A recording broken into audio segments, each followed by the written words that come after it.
Queridos hermanos, la batalla espiritual que enfrentamos no es una lucha por el poder, como muchos piensan, sino una guerra por la verdad. Satanás ha engañado a la Iglesia, especialmente en Latinoamérica, llevándola a creer que la lucha se trata de poder, lo que ha distorsionado nuestra visión y misión.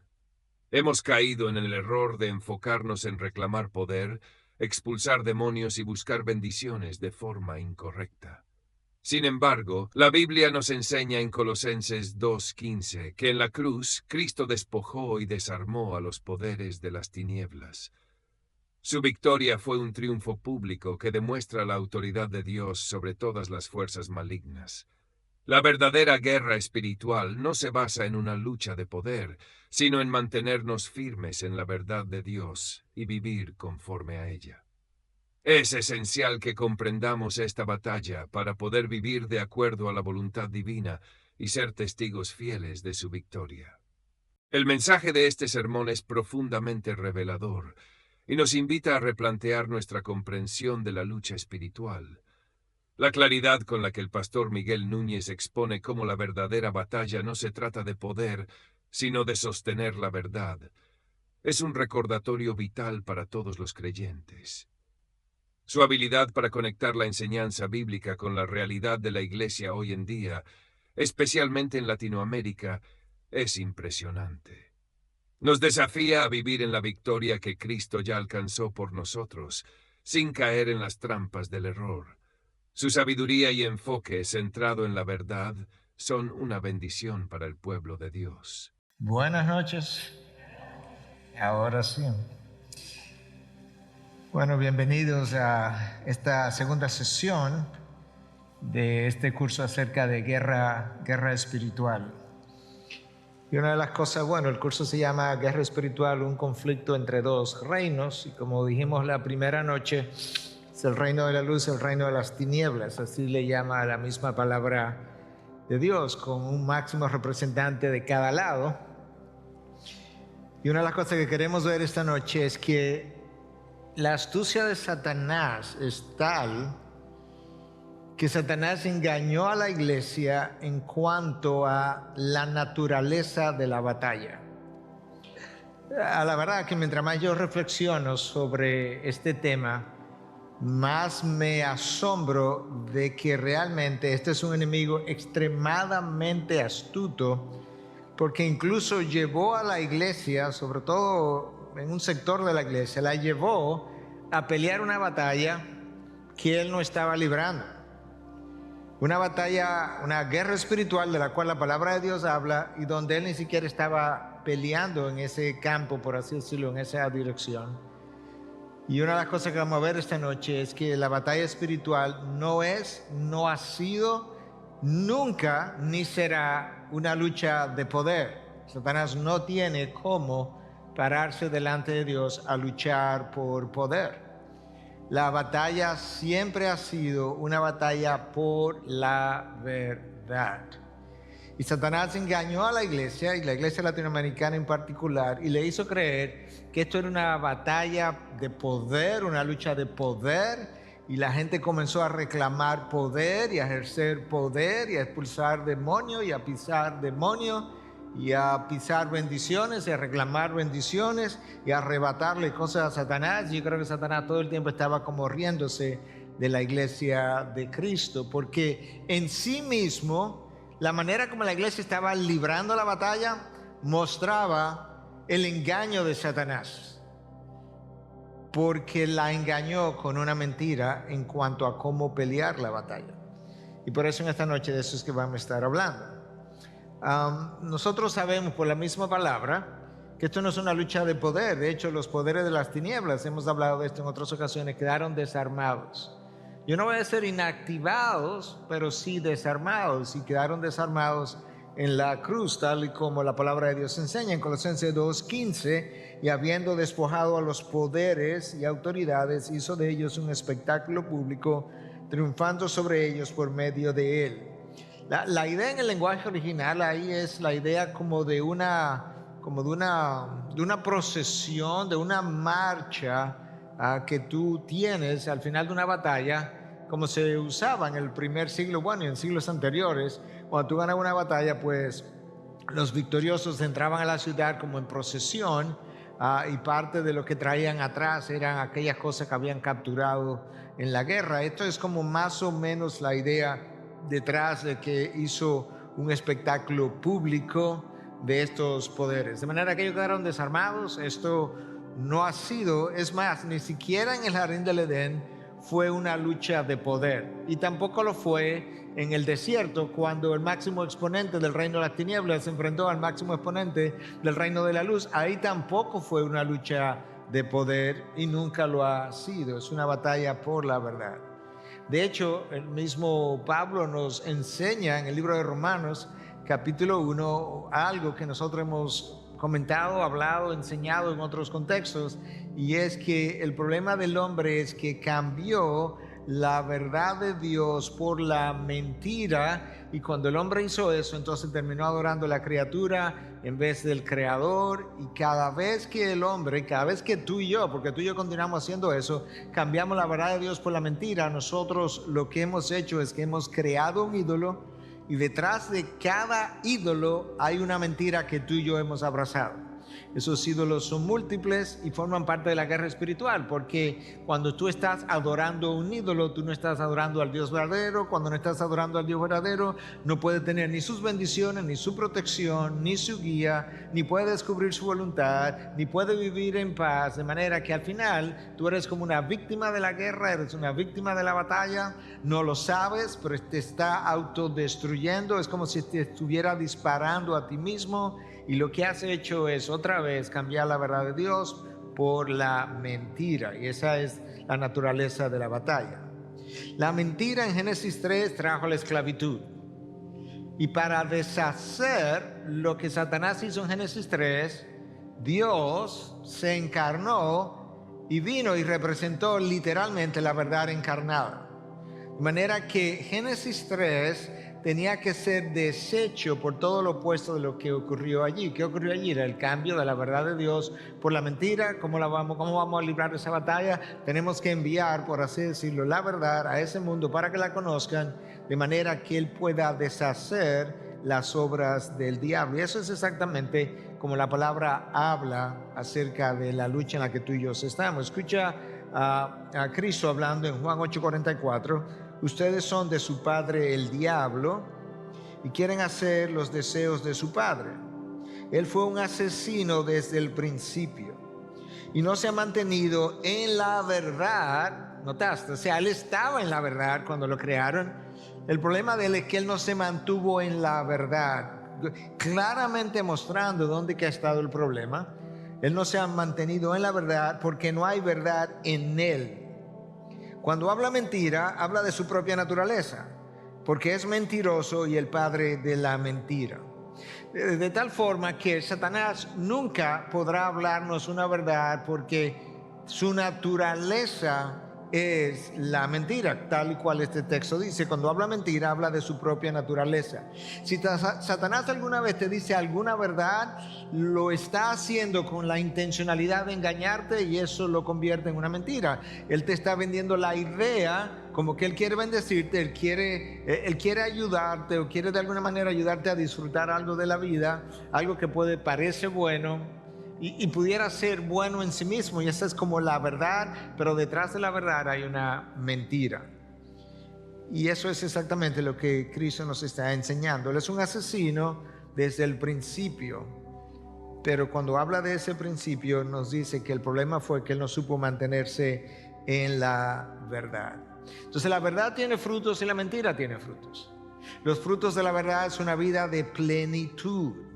Y yo creo que nosotros tenemos que examinar nuestras vidas a la luz de esa gran verdad. Yo he venido para que tengan vida y tengan vida en abundancia. Esa plenitud de vida es posible porque fue comprada para nosotros, pero la plenitud de vida depende de cuánto yo viva en la verdad.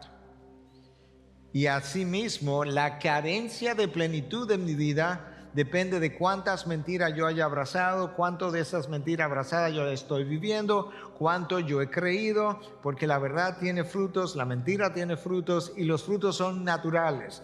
No hay ni siquiera como que ir a cultivarlos. Si yo abrazo la verdad, yo tengo frutos naturales de haberla abrazado. Si yo abrazo la mentira, yo tengo frutos naturales de haber abrazado la mentira, y literalmente la plenitud o la pobreza de vida está directamente relacionado a que yo he abrazado, que yo he creído.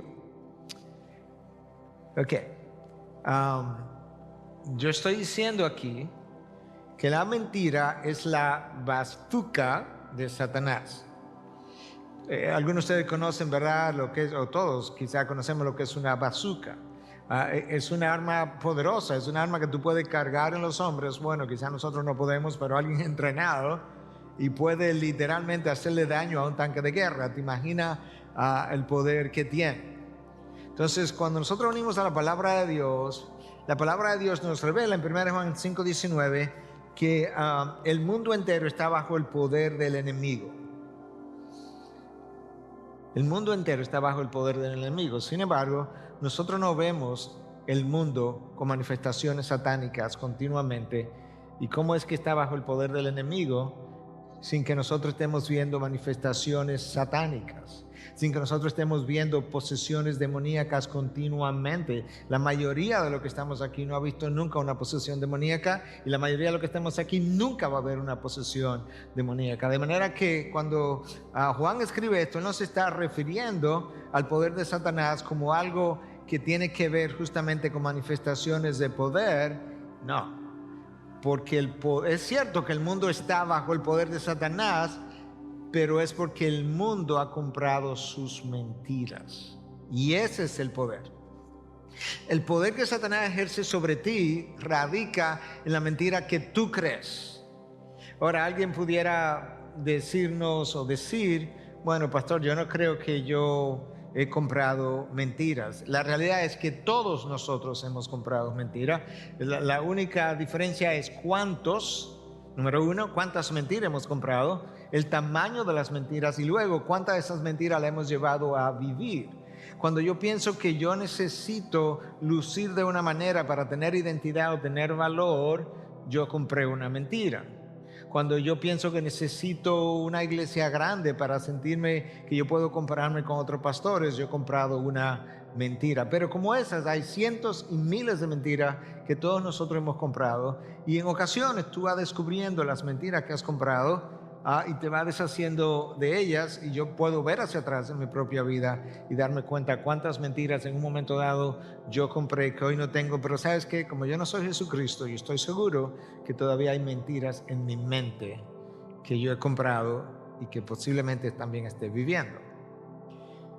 Lo otro que necesitamos saber es que el poder de Satanás no solamente radica en la mentira que yo compro y que luego vivo, radica en la mentira que yo digo. Y ahí somos grandes nosotros. Porque de hecho la palabra de Dios declara en el Salmo 116 que todo hombre es mentiroso. El hombre es mentiroso y por eso él miente. El hombre no es mentiroso después que miente, no, el hombre es mentiroso antes de mentir y por eso vive mentira. Entonces, cada vez que tú y yo hablamos una mentira, del tipo que sea, que nos quede claro que yo estoy hablando conforme a la naturaleza de Satanás, porque esa es su naturaleza, y al mismo tiempo que nos quede claro que mi naturaleza pecadora tiene una inclinación por la mentira, prefiere la mentira para ocultar, para aparentar, para hacer creer, para sentirme aprobado, pero que cada vez que yo hago eso, lo único que estoy haciendo es pasando a ser una víctima más del engaño de Satanás, y estoy dejando de disfrutar una vez más la plenitud de vida que Cristo compró para mí. La mentira no en el mundo, ¿verdad? Todo el mundo yace bajo el poder del enemigo, y estoy diciendo que ese poder está en la mentira. Los sistemas educativos están plagados de mentiras, y sobre todo en un mundo como el de hoy. La ideología de género es una mentira, el derecho al aborto es una mentira, y así tú puedes encontrar dentro de las mismas leyes de los gobiernos una cantidad enorme de mentiras que gobiernan al mundo, que rigen al mundo, que están moralmente aprobadas porque fueron legalmente aprobadas y la gente entiende que todo lo que es legal es moral. Y lo único que estamos haciendo con eso es hundiendo cada vez más la humanidad y Satanás ganando cada vez más poder. El mundo yace bajo el poder de la mentira, bajo el poder de Satanás, porque ha comprado mentira acerca de cómo yo llego a ser feliz, de cómo yo llego a tener identidad, cómo yo llego a tener libertad, cómo yo me siento realizado. El ser una madre, una ama de casa con hijos que cría a sus hijos, eso no es como tan de tanto valor, como si tú eres una profesional, y como profesional tú puedes llegar a ser un hombre y hacer esto y hacer aquello, y puedo competir con el hombre y puedo hacer todo lo que el hombre puede hacer. Toda esa basura que hemos comprado, ahí es donde está el poder de Satanás, porque nada de eso nos acerca a Dios. Y las mentiras, como mencionaba, están aún en las leyes de las naciones. Mira si la mentira tiene poder, que cuando Dios decide o decida en el futuro juzgar al hombre, no sé si estamos ahí ahora mismo, porque las cosas que estamos viendo son tan irracionales en la sociedad que quizás estamos ahí. Cuando Dios decida juzgar al hombre de una manera como final, ¿tú sabes cómo lo va a hacer? Antes de todo, no es haciendo llover fuego del cielo, no es con otro diluvio. Él les va a permitir que crean una mentira. Escucha como lo dice 2 Tesalonicenses 2, del 9 al 12. La venida del impío, eso es el anticristo, será conforme a la actividad de Satanás. El anticristo es Satanás, con todo poder y señales y prodigios mentirosos. ¿Tú dónde está el poder?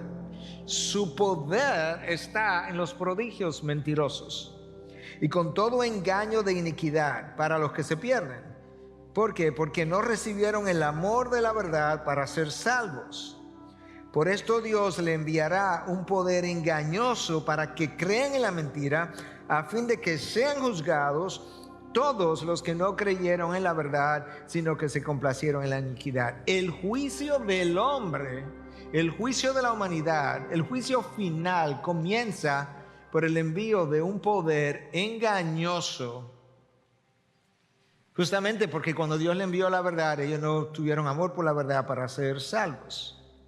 Y Dios dice, ok, como el mundo disfruta tanto la mentira, ha amado tanto la mentira, ahora yo les voy a enviar un espíritu de mentira para que sean juzgados todos aquellos que no creyeron en la verdad. Literalmente, eso es lo que, no sé si lo vamos a ver más adelante, porque hay algunas clases que yo he dado para el seminario que no estoy seguro que las voy a traer aquí, pero por eso me voy a adelantar. Pero en un momento dado, cuando el reino del norte y el reino del sur en Israel estaban divididos ya en pugna, el rey del norte quería hacer una asociación, una unión, una alianza es la palabra, con el reino del sur, con Josafat. Y entonces los profetas de Baal habían convencido a Acab que le iba a ganar la guerra. Entonces cuando van de Josafat dice, pero antes de ir a la guerra, no hay un profeta de Dios aquí que pueda ser consultado. Acá, en buen dominicano, ese barbarazo, dice, sí hay uno. O sea que tú sabes que los tuyos no son profetas de Dios, y los tienen. Porque la pregunta es, pero ven acá, ¿no hay un profeta de Dios que podamos consultar? Y dice, sí hay uno. Bueno, pues vamos a hablar con él. Bueno, a mí no, yo lo detesto. Y yo lo detesto porque él siempre profetiza lo malo contra mí. O sea que tú no quieres oír la verdad. Tampoco quieres oír de Dios. Tú quieres que te profeticen, aunque sea la mentira, la ilusión, para sentirte bien. ¿Sabes qué? Josafat dice, no, pero mándalo a buscar. Ahí viene Micaías.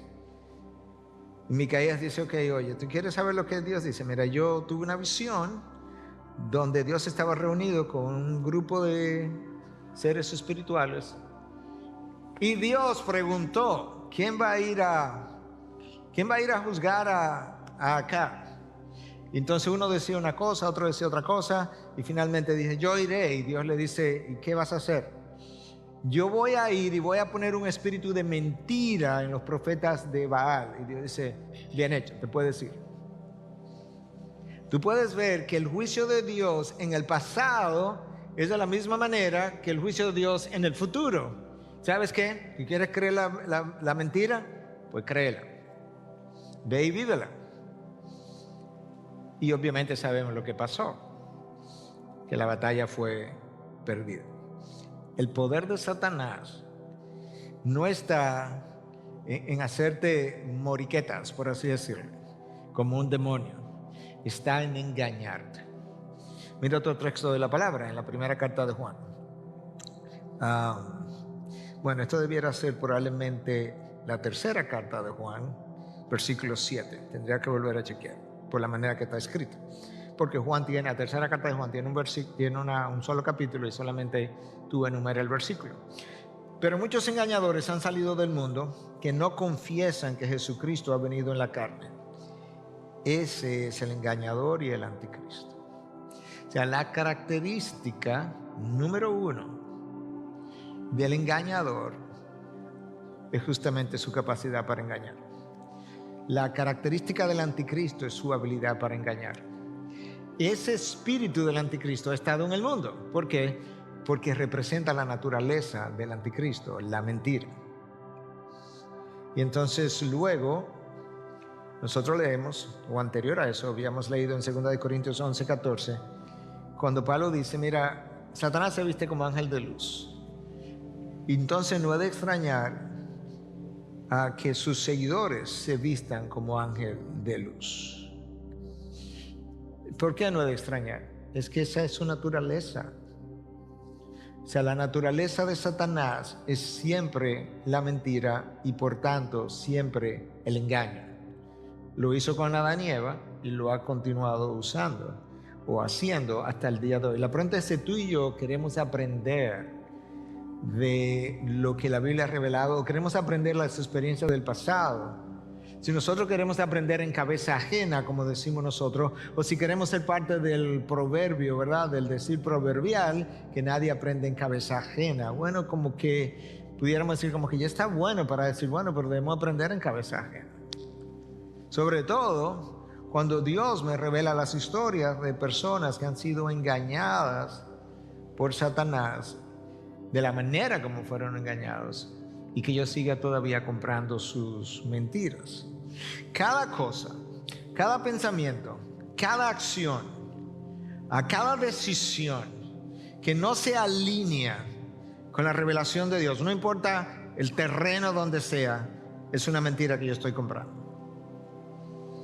Cada decisión, cada pensamiento, cada motivación que no está como alineada con la plomada de Dios es una mentira. Una de dos, o que yo he comprado, o que estoy viviendo, o que Satanás está tratando de vendérmela.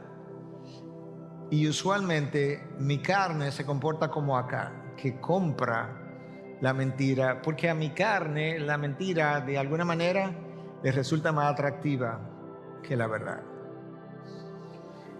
Una vez más, lo que estamos hablando hoy en día es la naturaleza de la batalla. Estamos enseñando la naturaleza de la batalla es justamente que no es una batalla de poder, no es una lucha de poder, es una lucha por la verdad de Dios. Y la manera entonces como la mentira es usada para engañarnos y la forma reiterativa como la palabra de Dios dice una y otra vez la misma cosa de diferentes ángulos para que yo lo pueda ver. Mira lo que dice Mateo 24:24, pero se levantarán falsos cristos y falsos profetas y mostrarán grandes señales y prodigios para así engañar, de ser posible, a uno de los escogidos. Este texto tácitamente nos está diciendo a nosotros que si Dios no hiciera algo y no interviniera, aún nosotros los escogidos fuéramos engañados, como lo vemos aún en la palabra de Dios. En la palabra de Dios tú ves gente de Dios engañada, literalmente. Tú ves a un Pedro engañado en un momento dado, cuando habiendo recibido revelación especial, habiendo tenido una visitación especial de parte de Dios, Dios le muestra que los judíos y los gentiles ya eran un solo pueblo, que no había diferencia entre uno y otro, y luego Él no se quiere juntar con los judíos. Él compró la mentira otra vez, o sea, Él se deshizo de la mentira y volvió y la compró, porque temía el rechazo de los hombres. ¿Te das cuenta cuán fácilmente nosotros compramos dichas mentiras? Una de las mentiras que nosotros hemos creído es que, tú sabes, en número, en mayoría, nosotros tenemos más poder. Y yo hablaba con un líder anoche por teléfono, no de nuestra iglesia, y le decía, ¿tú sabes qué? Yo y Dios, o tú y Dios, somos mayoría. Nosotros no necesitamos números. O sea, si Dios está contigo, Él hace la mayoría. De hecho, yo sobro. Lo único que yo necesito es a Dios. Ahora, ¿sabes algo? Si Dios no está contigo, y cuando yo digo que no está contigo, recuerda, yo sé que si tú eres creyente, el Espíritu Santo está ahí contigo, pero cuando digo que si Dios no está contigo, implica si Dios no te está respaldando, la única persona que tú tienes de respaldo es Satanás. No hay dos, no hay un tercer reino, no hay una tercera fuerza neutral. No hay una tercera fuerza como quien dice, bueno, Dios no hace nada y Satanás tampoco, entonces yo voy a venir a ayudarte. No, no, no. O Dios te ayuda o Satanás te acaba. Eso es como es, literalmente hablando. Porque si hay algo que está claro en la palabra, es que el enemigo, personalizado como el ladrón en Juan 10, vino para qué cosa?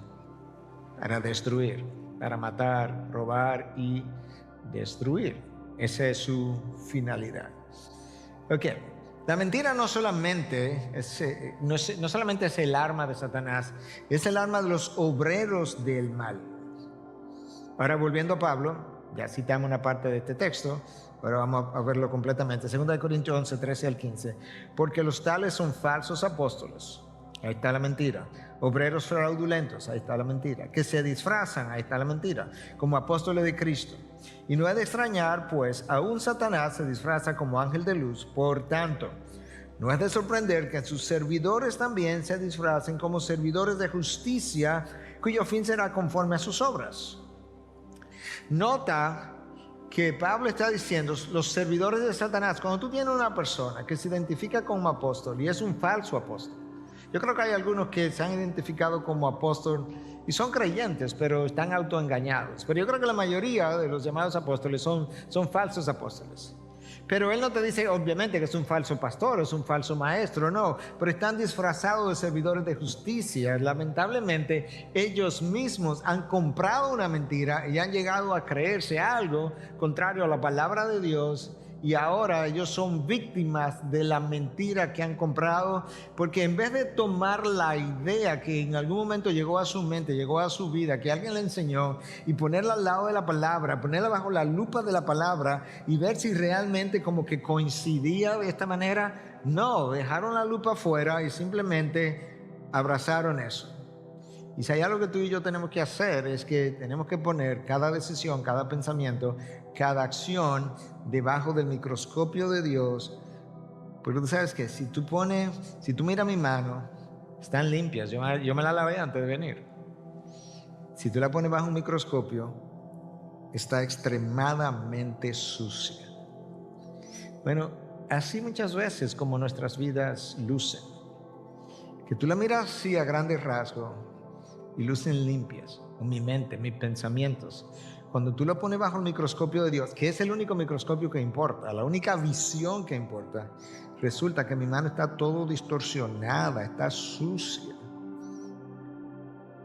Y lo sucio llega a mi vida de una sola manera, por medio de la mentira. O sea, la verdad me limpia, la mentira me ensucia. Eso es como es. Jesús vino y dijo, yo soy el camino, la verdad y la vida. ¿Tú no crees que Él dijo eso como por accidente? Yo no creo que Él dijo, déjame decir una frase poética, yo soy el camino. Suena bonito esa frase, pero Él no lo dijo por eso. No, Él dijo en primer lugar, yo soy el camino. ¿Sabe por qué? Porque no hay otro para llegar al Padre. Pero la manera como yo ilustro esto, de qué fue lo que Satanás hizo, mira, hay un camino para llegar al Padre, Entonces Satanás vino, él conoce cuál es el camino, ese camino es Jesucristo. Él vino y cambió los letreros de las calles. Entonces puso aquí, por ejemplo, este es el camino que lleva a Dios. Puso aquí un letrero que dice moralidad a Dios. Y un grupo se va por ahí porque esa moralidad lo va a llevar a Dios. Aquí puso otro letrero que dice obras a Dios. Y tomaron ese camino. Otro aquí puso un camino que dice Mahoma y Alá a Dios. Y tomaron ese camino. Satanás le cambió los letreros a las calles. Y aquí hay un letrero que dice Cristo a Dios. Pero ¿sabes qué? Es que este camino muy angosto, esa es la verdad. La verdad es angosta. La verdad es exclusiva. La verdad no negocia, no tiene espacio para la mentira. La mentira tiene espacio para la verdad. Por eso es que Cristo puede ser un profeta en el Islam y puede ser una divinidad en el hinduismo, porque el error siempre tiene espacio para la mentira. La mentira no tiene espacio para la verdad no tiene espacio para la mentira, y el camino luce muy restrictivo. ¿Y sabes qué? El hombre no le gusta que le restrinja sus ideas o caminos. La palabra de Dios dice que al hombre le es permitido morir una sola vez y después el juicio, y otros hablan de reencarnación. ¿Cuántas reencarnaciones? Si Dios le diera al hombre 1 millón de reencarnaciones, el hombre preguntaría, ¿y por qué no 1.000.001? Porque ya el millón le parece restrictivo también. ¿Por qué? Porque no lo decidió él. Entonces Cristo dice, yo soy el camino, yo soy la verdad, claro, porque lo que tú creíste no fue lo que te revelamos en el Génesis, sino lo que el anticristo reveló, y yo vine a revertir esto que él te vendió, yo vine a cambiarlo. Yo soy la verdad que tú tienes que creer, la verdad que te va a sacar de la perdición que te trajo la mentira. Yo soy eso, y yo soy el camino, yo soy la vida. Satanás te ofrece una vida, todos los reinos de este mundo, pero ¿sabes qué? Es una vida que te lleva a la muerte. Cristo te encuentra en la muerte y te lleva a la vida. Satanás te ofrece la vida. Y mientras nosotros estamos como disfrutando la vida, pensamos que, tú sabes que, oye, esto es como la buena vida. Si yo hubiese sabido esto antes, hubiese comenzado esto antes. Y no me estoy dando cuenta que me estoy muriendo todo el tiempo. Nosotros tenemos 3 frentes de batalla en lo que tenemos que librar la guerra, por así decirlo, la guerra espiritual. La carne, el mundo y Satanás. Esto tiene cientos de años conocido de esa manera. Los reformadores insistieron en estos 3 frentes de batalla. Nada nuevo ahí, por así decirlo. Nada nuevo tampoco en la idea de que Satanás no es mi peor frente de batalla. El mundo no es mi peor frente de batalla, aunque es cercano. Mi peor frente de batalla está dentro de mí. John Owen fue uno de los puritanos, considerado quizá por algunos como el mejor teólogo que la iglesia haya tenido en su historia. Difícil de leer, pero él decía que el problema de nosotros es, él tiene varios libros que hablan acerca del pecado, la mortificación de la carne, la tentación. De hecho hay una trilogía puesta junta de 3 de sus obras. Y él decía que el problema de nosotros es que nosotros tenemos que luchar contra un enemigo, pero resulta que el enemigo soy yo. O sea, yo tengo que luchar contra un enemigo que soy yo mismo. Es como si yo tuviera que matarme a mí mismo. Bueno, eso fue lo que Cristo dijo, que tú tienes que morir para vivir. Y yo creo que ahí es donde estaba como la sabiduría de Owen, ayudando a entender esto. Mira lo que dice Pedro en su primera carta 2:11. Nosotros lo vimos hace poco, hace varias semanas atrás. Amados, les ruego como extranjeros y peregrinos que se abstengan de las pasiones carnales que combaten contra el alma.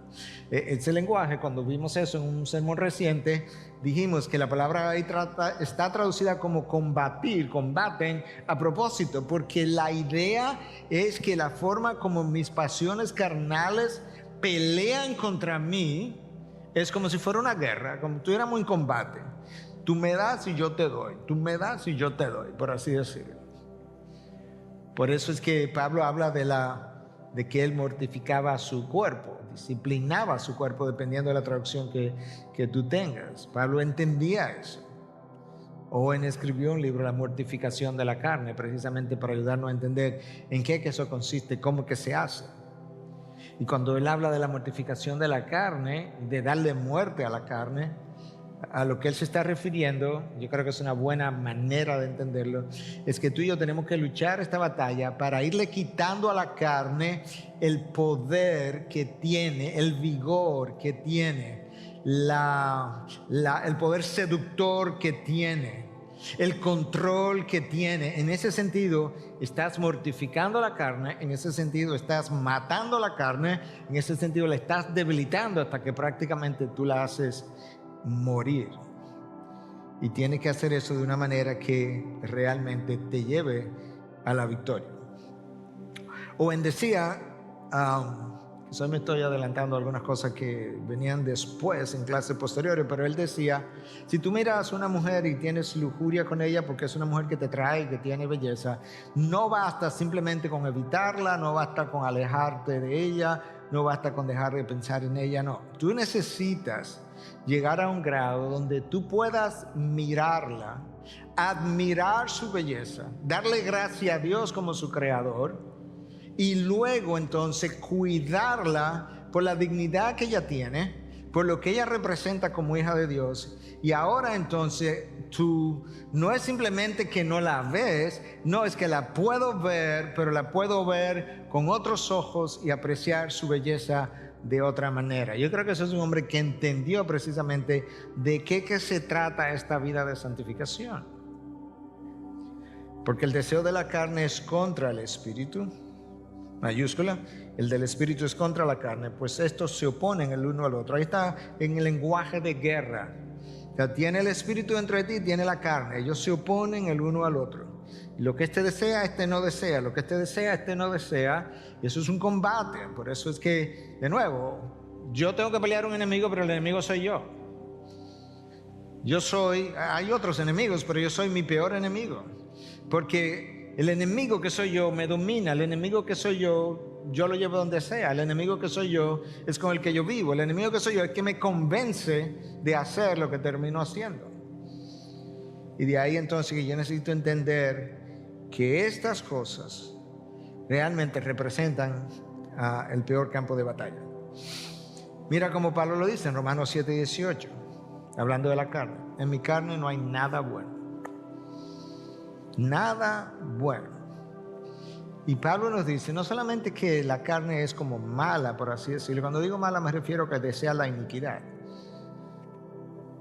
No solamente la carne desea la iniquidad, es que cuando la carne desea hacer el bien, no tiene el poder para hacerlo. O sea que yo puedo tener deseo de leer la palabra, y yo no tengo el poder de leer la palabra. Yo puedo tener el deseo de amar la palabra, pero yo no tengo el poder de amar la palabra.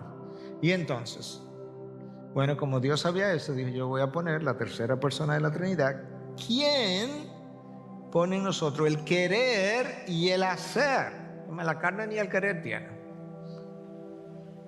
El Espíritu Santo no solamente crea en ti nuevos deseos para querer hacerlo bien hecho y lo santo y lo que agrada a Dios, sino que te dice, mira, no solamente te voy a dar el deseo, te voy a dar el poder para que lo haga, pero ¿sabes qué? Tú tienes que ir a hacerlo. De manera que una vez yo soy hijo de Dios, no tengo excusa para poder decir, bueno, que la lucha es tan difícil, no es que no lo pueda decir, es que no tengo excusa para decirlo por lo menos. ¿Por qué? Porque yo tengo un poder que es infinito, el poder que levantó a Cristo de entre los muertos, y Dios me dijo, yo sé que tu lucha es horripilante contra el pecado, pero el pecado no es mayor que mi poder. ¿Y cómo lo dice la palabra? Mayor es el que está en ti que el que está en el mundo. De manera que tú tienes el poder de vencer a tu enemigo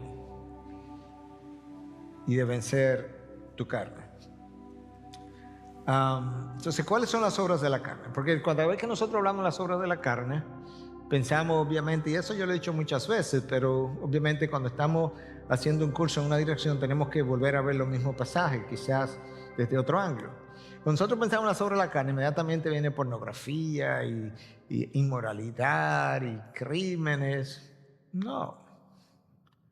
Las obras de la carne, yo creo que a propósito, están en la palabra puesta de tal manera que las peores estén justo al lado de las que son aceptadas por nosotros, que no son como pecado, como que no tenemos problema con ellas, porque así es. Míralo aquí, las obras de la carne. Ahora bien, las obras de la carne son evidentes.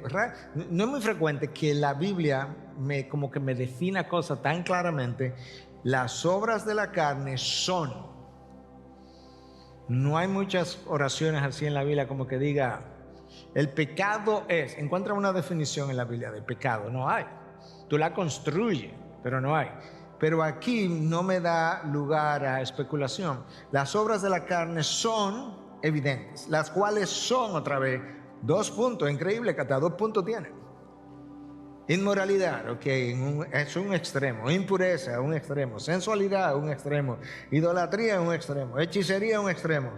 Ahora bien, lo que a nosotros como que no nos molesta: enemistades, pleitos, celos, enojos, rivalidades, disensiones, sectarismo, envidia. Debió haber estado ahí en rojo. Y ahora otra vez vamos a ponerte el otro portalibro con cosas extremas: borracheras, orgías y cosas semejantes, contra las cuales os advierto, como ya os lo he dicho antes, que los que practican tales cosas no heredarán el reino de Dios. Wow. El primer portalibro, una serie de pecados de la carne que son extremos: inmoralidad, impureza, hechicería, brujería, idolatría. Luego las obras de la carne que tú y yo aceptamos como buenas y válidas, o por lo menos aceptables, no es tan grave eso. Y luego el otro portalibro, vamos a poner cosas extremas otra vez: borracheras, orgías. Y entonces dicen cosas semejantes. Wow. Ahora, si hay algo que yo aprecio mientras más yo estudio la palabra, es lo sabiamente que está inspirada. Porque yo no sé si tú recordarás, pero lo vas a recordar, si no lo recuerdas, lo vas a recordar tan pronto yo lo mencione, que inmediatamente después, no 3 versículos después, no un capítulo después, el próximo versículo me dice: pero el fruto del Espíritu es. O sea, si tú tienes alguna duda de cuál es el contraste entre las obras de la carne y las obras del Espíritu, te lo vamos a poner uno al lado del otro. Entonces hasta el 21 son las obras de la carne, 22 y 23 el fruto del Espíritu. Compáralo a ver cuál de esos frutos en la guerra espiritual tú estás produciendo. Es amor, es gozo, es paz, es mansedumbre, bondad, benignidad, hasta llegar a dominio propio. Contra tales cosas no hay ley. En otras palabras, tú no necesitas la ley si tú tienes esos frutos. No, tú vas a querer andar en la ley, precisamente. Entonces tú puedes ver, el problema de nosotros es nuestra carne. Nosotros necesitamos santificar nuestras emociones humanas antes que ellas te sacrifiquen a ti. Pero tenemos emociones humanas. Yo tengo emociones humanas. Y tengo emociones humanas que no son santificadas. Pero ellas tienen que ser santificadas, porque de lo contrario, ¿sabes qué? Ellas me van a sacrificar a mí. Entonces ahora Santiago recoge alguna de esas obras de la carne que Pablo menciona, como celos amargos, ambición personal en su corazón, orgullo, no sean arrogantes y mientan así contra la verdad. Tú ves el énfasis aquí continuamente en la palabra: verdad, mentira, verdad, mentira, verdad, mentira. Esta sabiduría no es la que viene de lo alto, sino que es terrenal, natural, diabólica.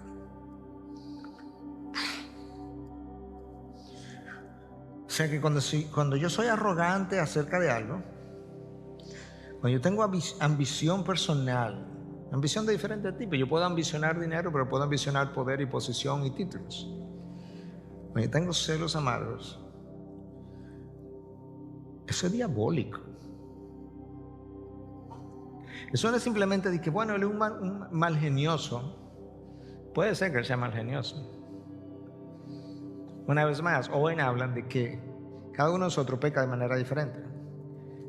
Entonces, luego él dice, tu temperamento lo que hace es que alimenta ciertos pecados en una dirección.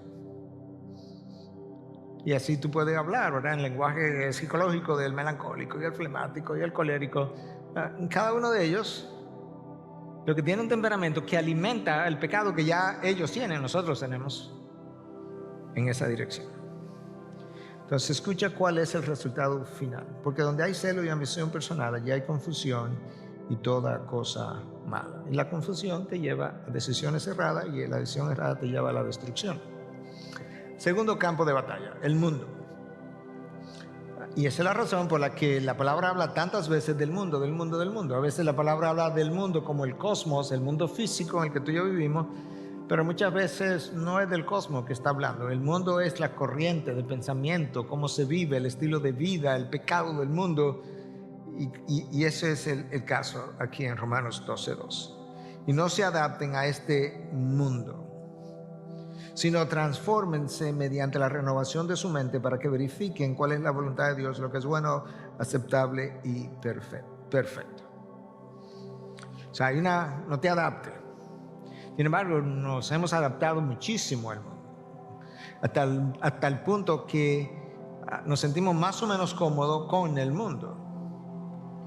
Pero cada adaptación que yo hago representa una mentira, tiene una mentira detrás.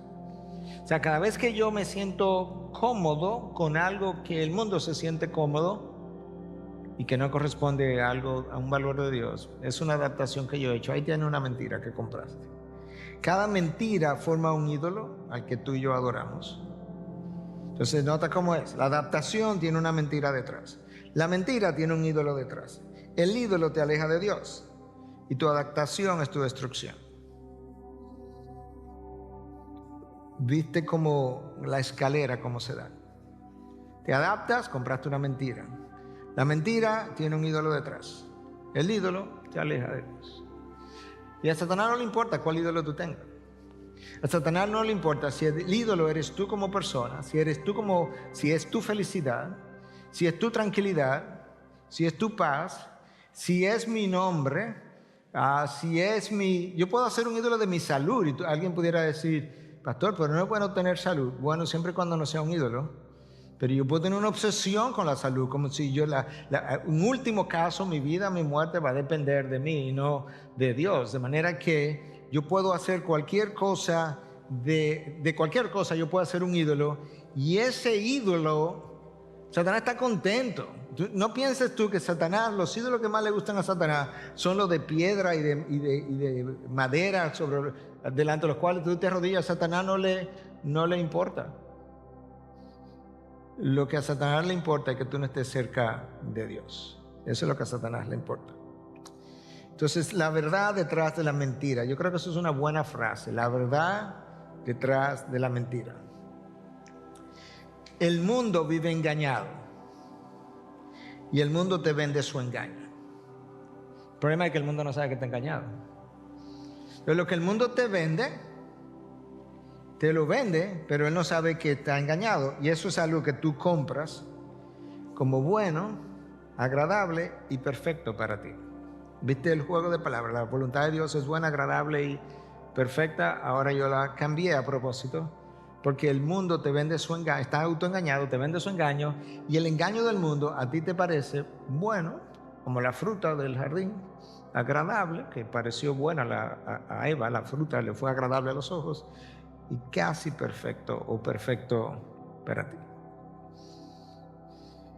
Y Pablo dice, ¿sabes qué? Tengan cuidado a los colosenses, que nadie los haga cautivos por medio de su filosofía y vanas sutilezas, cosas que no parecen dañinas, cosas que no parecen como destructoras, según la tradición de los hombres, conforme a los principios elementales del mundo y no según Cristo. Pablo nos está diciendo, el mundo tiene ideas, filosofías, vanas sutilezas, que no te engañes. Tú ves que el poder está ahí, en el engaño.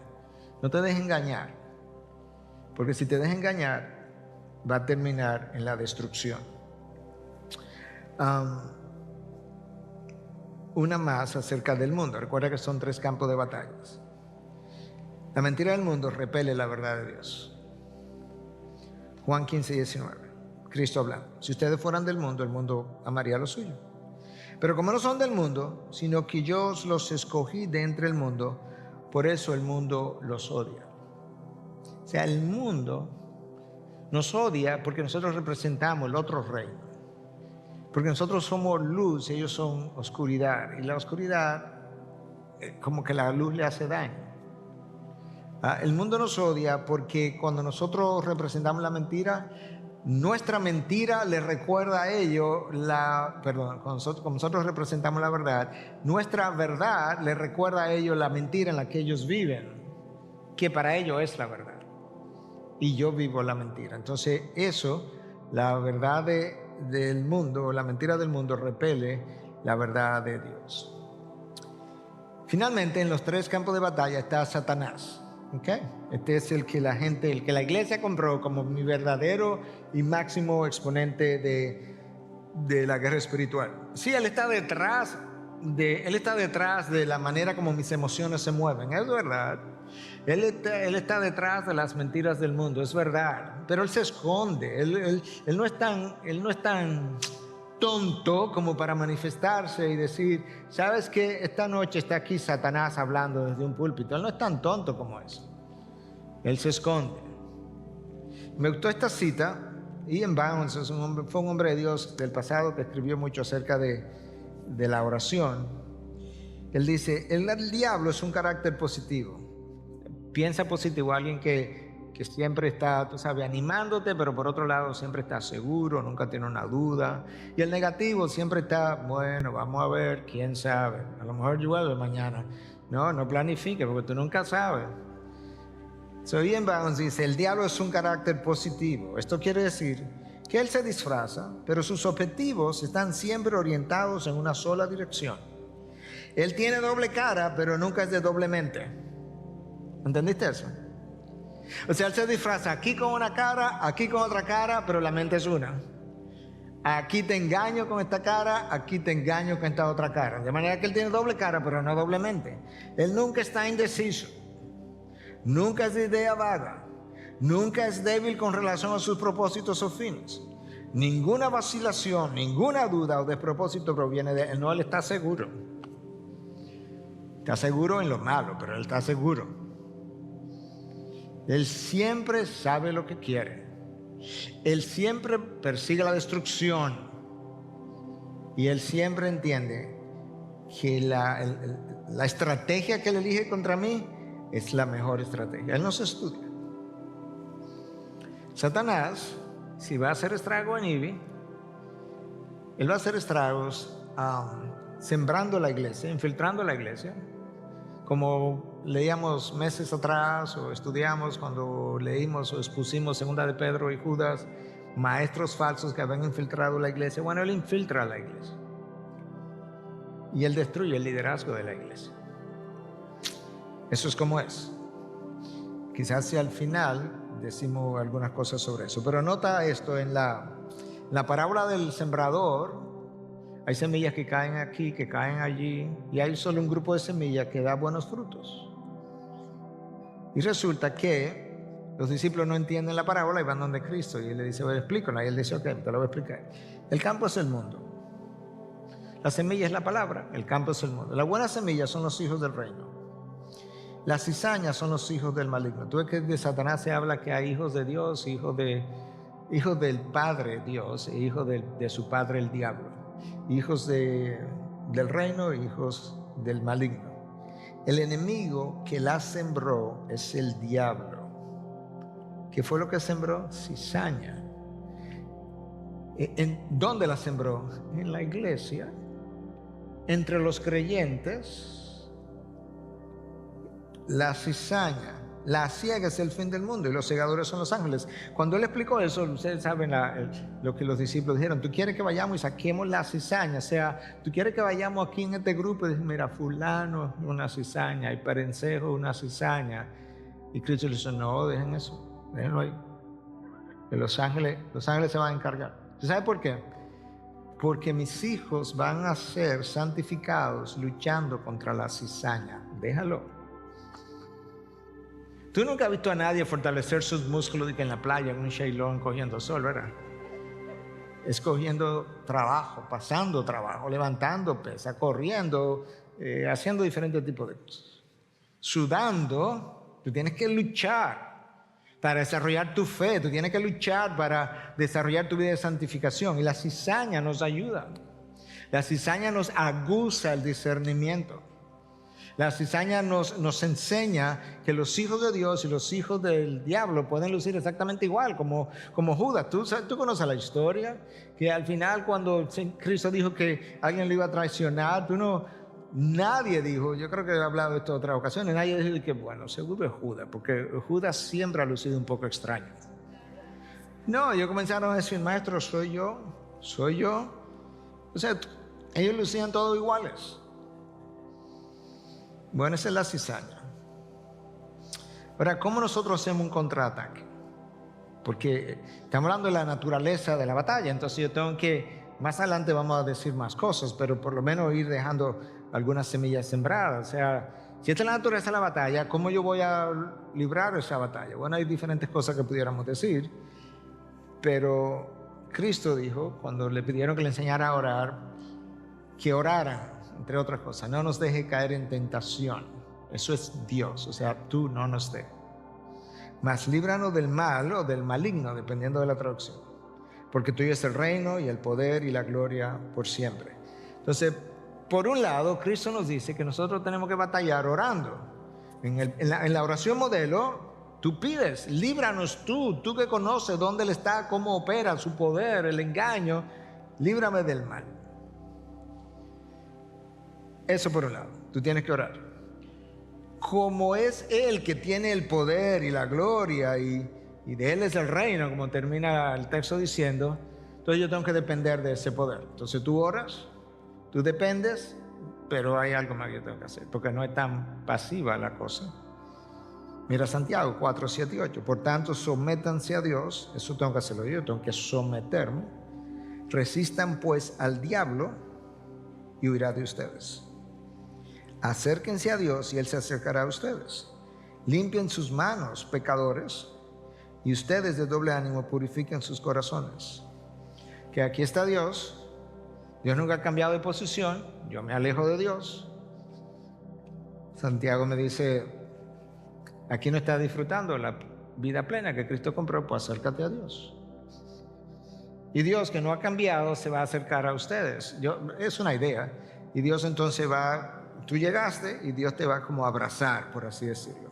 Pero no se ha movido, Él simplemente te va a hacer sentir su presencia de una manera más real. Resistan al diablo y Él va a huir de ustedes, o sea, permanezcan en la verdad, estén firmes. ¿Y Santiago cómo lo hago? Limpien sus manos, pecadores. Purifiquen sus corazones. Ahí está como la idea de cómo hacer resistencia al enemigo. Entonces, cuando tú lees la palabra, el énfasis en la verdad es extraordinario. Yo no sé cómo lo hemos perdido. Pero la manera de resistir al enemigo, la manera más natural, más fácil, es permaneciendo en la verdad. Cuando Cristo está en el desierto, lo único que le hizo fue que Él permaneció en la verdad. Satanás le decía algo y Él respondía con la verdad. No se salió de ahí. No argumentes. Eva se puso a argumentar. Eva hizo lo que Cristo no hizo. Él podía argumentar y derrumbar todos los argumentos de Satanás. Él no argumentó con Satanás. La verdad no se argumenta cuando estamos hablando de guerra espiritual. La verdad se establece, se proclama, se dice. Yo tengo que hablarme verdad a mí mismo. Hermanos, ¿cuántas veces, cuántas mentiras nos creemos nosotros? ¿Cuántas mentiras comenzamos a dialogar con nosotros? No porque mi esposa, no porque mi esposo, no porque mi hijo, no porque el pastor fulano, no porque el pastor Perecejo, no porque él no me dijo, porque él debió haberme dicho, no porque él me llamó, no debió haberme llamado, no porque él tampoco me invitó, pero invitaron a fulano.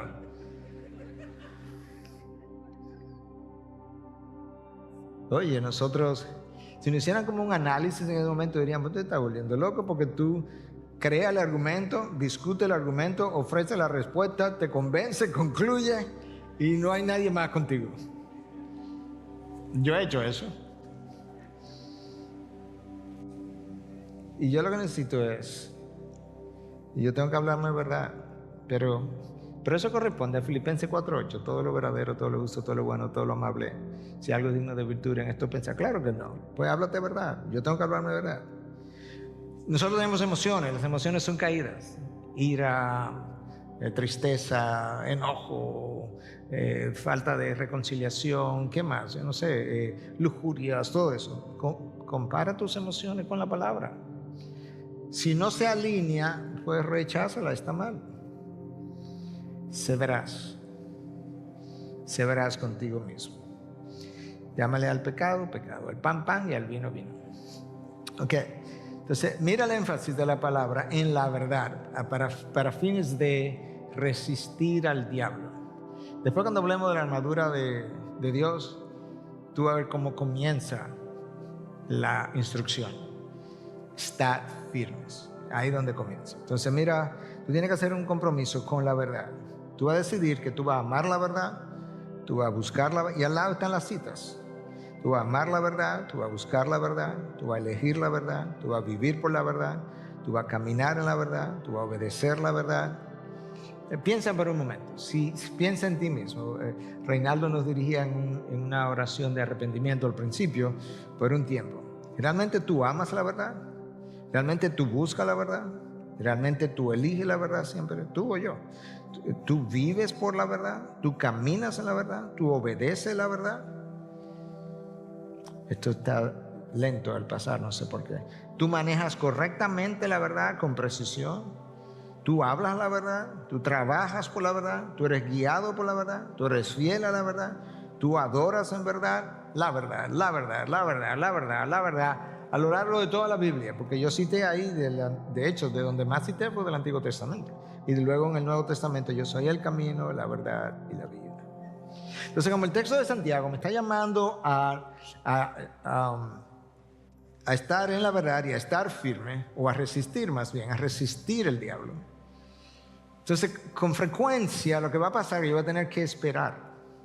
Por ejemplo, Cristo tuvo que resistir al diablo por 40 días. Yo no me imagino 40 días hablando con ese pajarito. Entonces tú tienes que ser paciente. Pero ¿sabes qué? Usías no fue paciente. Tú conoces la historia, ofreció sacrificio, le cayó lepra y tuvo que vivir los años que le quedaban fuera, expulsado de él. Yo no creo por un segundo que Usías perdió su salvación. De esa misma manera, yo no creo que cuando Dios saca a un pastor, ¿verdad?, de la vida del púlpito, yo no creo que él perdió su salvación, pero es como Usías, que lo sacaron del pueblo por el resto de sus días. Bueno, te sacamos del púlpito. Entonces, mire este texto, porque esto tiene que ver con guerra espiritual y la necesidad de la espera. Tú conoces la historia probablemente. Entonces me dijo, este es el ángel que ha venido a donde Daniel a traerle una respuesta a una pregunta que él hizo. No temas, Daniel, porque desde el primer día en que te propusiste en tu corazón entender y humillarte delante de Dios, fueron oídas tus palabras. Desde el primer día. Y a causa de tus palabras he venido. O sea, yo he venido por tu oración. Tú ves la conexión que Dios hace en su propia palabra de mi oración y sus respuestas, de la interacción en su providencia de esas dos cosas. No tenéis porque no pedís. Hay, por así decirlo, es una ilustración ahora, hay ángeles que no están viniendo a traerme respuesta porque yo ni siquiera le estoy pidiendo, ni lo deseo, no le estoy preguntando. No me interesa la respuesta, yo sé la respuesta. Obviamente no nos está mandando ángeles de esa forma, pero es una ilustración. Pero el príncipe del reino de Persia se me opuso por 21 días. Pero Miguel, y no el pastor de aquí, ¿verdad? Uno de los primeros príncipes, vino en mi ayuda, ya que yo había sido dejado allí con los reyes de Persia, y he venido para darte a conocer lo que sucederá a tu pueblo al final de los días, porque la visión es para días aún lejanos. Tú estás viendo la guerra espiritual. O sea, hay un mundo ahí arriba que yo no tengo la menor idea de lo que está pasando. Hay una dimensión sobre la cual yo hago juicio y demás, y digo, Dios no me está oyendo y Dios no se ocupa, y llega un ángel y le dice, Daniel, mira Daniel, tú piensas que por 3 semanas Dios no te hizo caso, pero déjame decirte que desde el día 1 que tú oraste, tus oraciones fueron oídas. Es más, te voy a decir algo más, yo estoy aquí porque tú oraste, yo estoy aquí a causa de tus palabras, pero hay algo que tú no sabes. Yo tenía 3 semanas peleando con un bendito demonio, con un ángel caído. Bueno, no bendito, maldito. Eso es una palabra que está en la Biblia, por si acaso. Demonio. Y yo no podía ni siquiera abrirme paso. Y yo tuve que pedir ayuda a un arcángel para yo poder llegar hasta ti. Entonces, en la espera, no desmayes. ¿Sabe por qué?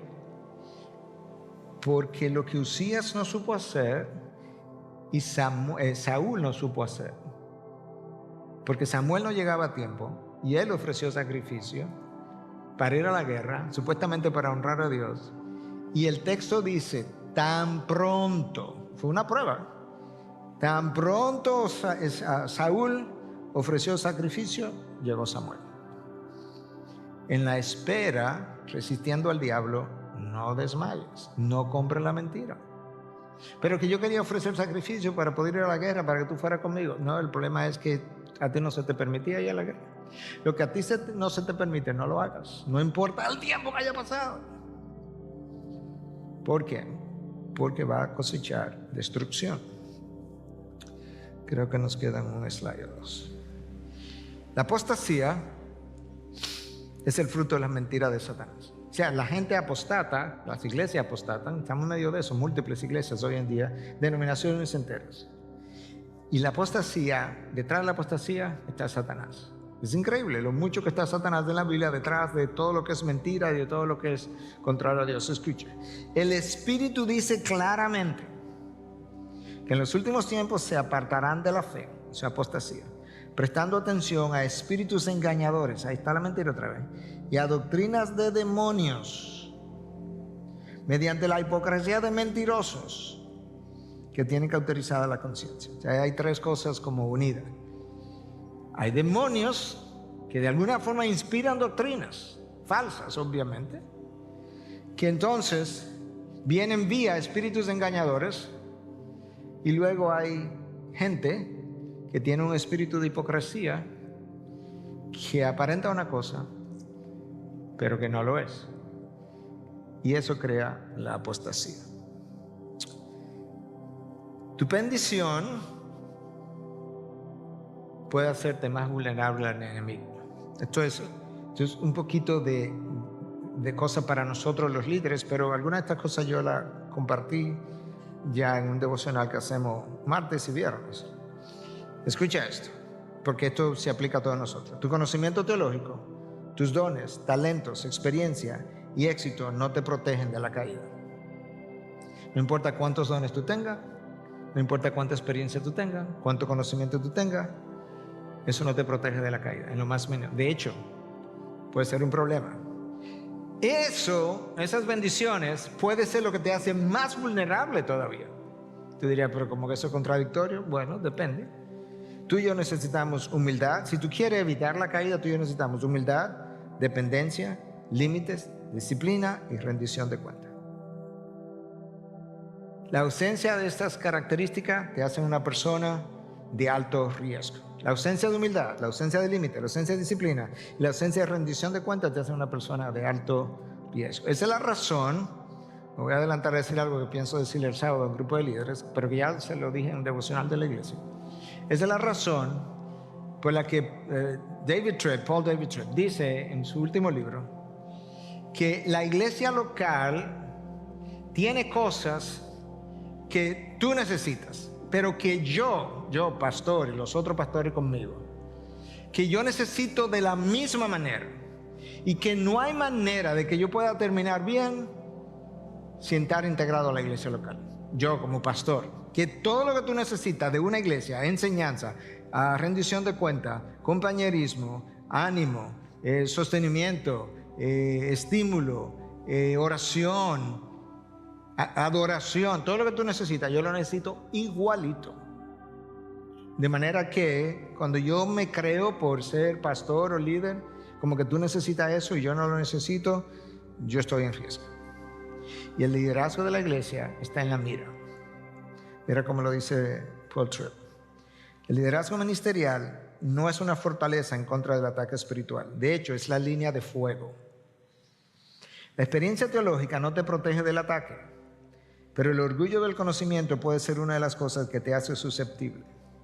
Dones poderosos no alivian tu vulnerabilidad, ya que debido al engaño del pecado, nosotros somos mejores al predicar el evangelio a otros que a nosotros mismos.